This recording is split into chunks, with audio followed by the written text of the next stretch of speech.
पता है, प्रकृति में ना कुछ चीजें ऐसी होती हैं जो देखने में तो बहुत खूबसूरत लगती हैं, पर उतनी ही खतरनाक भी होती हैं। आज हम एक ऐसे ही पेड़ की कहानी जानने वाले हैं, एक कातिल पेड़ जिसके बारे में कुछ बहुत ही हैरान कर देने वाले दावे किए जाते हैं। सोचिए, सिर्फ छूने से मौत। सुनने में किसी हॉरर मूवी का सीन लगता है ना, पूरी तरह से काल्पनिक। लेकिन यह दावा एक असली पेड़ के बारे में किया गया है। तो सवाल तो यही उठता है कि भाई इस कहानी में आखिर सच्चाई है कितनी? क्या सच में ये पेड़ एक साइलेंट किलर है या फिर ये सब बस सुनी सुनाई बातें हैं? चलिए मिलकर पता लगाते हैं। तो सबसे पहले बात करते हैं इसी कातिल पेड़ की। आखिर ये है क्या भला? तो जी, इस पेड़ का नाम है टेक्सास बैक्टा। ये करीब 20 मीटर तक ऊंचा हो सकता है और इस पर चमकीले लाल रंग के फल लगते हैं जो देखने में बहुत अच्छे लगते हैं। लेकिन जैसा कि जियोलॉजिस्ट रिनेश पांडे भी बताते हैं, इसकी यही खूबसूरती असल में एक धोखा है जिसके पीछे एक जानलेवा राज छिपा है। आप समझते हैं कि इस पेड़ में ऐसा क्या है जो इसे इतना जानलेवा बनाता है? जवाब जाहिर है इसके विज्ञान में छिपा है। देखिए, इस पेड़ का असली राज है टैक्सिन। ये एक बहुत ही पावरफुल जहर है, एक तरह का एल्कलॉइड। और सबसे खतरनाक बात पता है क्या है? ये सिर्फ खाने से नहीं, बल्कि अगर इसकी हवा में भी सांस ले ली या ये स्किन के कांटेक्ट में आ गया तो भी ये शरीर में फैल सकता है।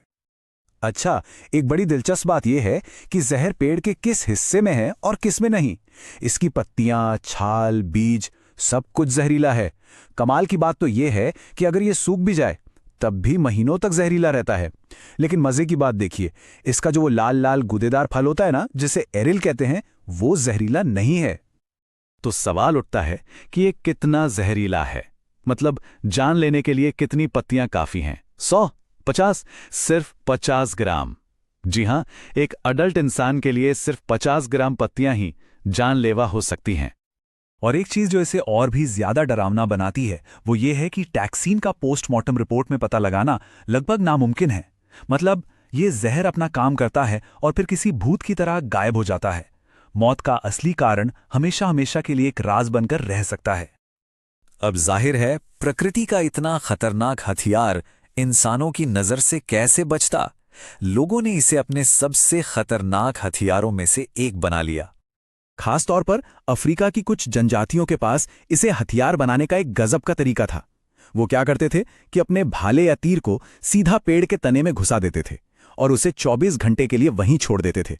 इस दौरान हथियार पेड़ के जहरीले दूध को सोख लेता था और बस तैयार हो गया एक ऐसा हथियार जिसका कोई तोड़ नहीं। और ये जो ज्ञान था, ये कोई 1-2 दिन का नहीं था। ये पीढ़ियों से एक से दूसरी पीढ़ी तक पहुंचाया जा रहा था, एक बहुत ही कीमती रहस्य की तरह। उन लोगों को अच्छे से पता था कि इस खतरनाक पौधे की ताकत को कैसे कंट्रोल करना है और कैसे इस्तेमाल करना है। ये सिर्फ लड़ाई की बात नहीं थी, ये उनके सर्वाइवल का एक जरूरी हिस्सा था। तो अब तक की बातों से ऐसा लग सकता है कि ये सिर्फ अफ्रीका का कोई लोकल पेड़ है, लेकिन नहीं, इसकी असली पहचान कहीं ज्यादा बड़ी है।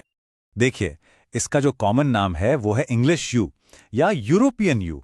और जैसा कि नाम से ही पता चल रहा है, ये सिर्फ अफ्रीका में नहीं बल्कि पूरे वेस्टर्न, सेंट्रल और सदर्न यूरोप में, यहां तक कि north west Africa, northern Iran और साउथ वेस्ट एशिया में भी पाया जाता है। मतलब ये कोई लोकल पेड़ नहीं बल्कि दुनिया में काफी फैला हुआ है। अच्छा, इसे और अच्छे से समझने के लिए हम इसकी तुलना भारत में मिलने वाले कनेर के पौधे से कर सकते हैं। दोनों में कुछ बातें कॉमन हैं, जैसे दोनों सदाबहार हैं और दोनों ही जहरीले माने जाते हैं। लेकिन जो सबसे बड़ा फर्क है वो है इनके साइज का। यू एक बहुत ऊंचा विशाल पेड़ बन सकता है, जबकि कनेर एक झाड़ी ही रहता है। अब आते हैं एक और हैरान करने वाली बात पर। जो पेड़ मौत बांटता है उसकी खुद की उम्र कितनी होती होगी? जवाब सुनकर शायद थोड़ा अजीब लगे। ये पेड़ टैक्सास बैक्टा आराम से 400 से 600 साल तक जिंदा रह सकता है, और कुछ पेड़ तो इससे भी कहीं ज्यादा जीते हैं। है ना अजीब बात? जो पेड़ इतनी आसानी से किसी की जान ले सकता है, वो खुद सदियों तक जीता है। तो असल में यही है इंग्लिश यू का पैराडॉक्स। ये प्रकृति का एक जीता जागता सबूत है कि कैसे खूबसूरती और खतरा, लंबी उम्र और अचानक मौत, ये सब एक ही जगह पर एक साथ मौजूद हो सकते हैं। और ये कहानी हमें ये सोचने पर मजबूर करती है कि हमारे आसपास इस प्रकृति में न जाने और कितने ऐसे खूबसूरत अजूबे हैं जो अपने अंदर ऐसे ही गहरे और घातक राज छिपाए बैठे हैं, बस इंतजार कर रहे हैं कि कोई उन्हें खोजे।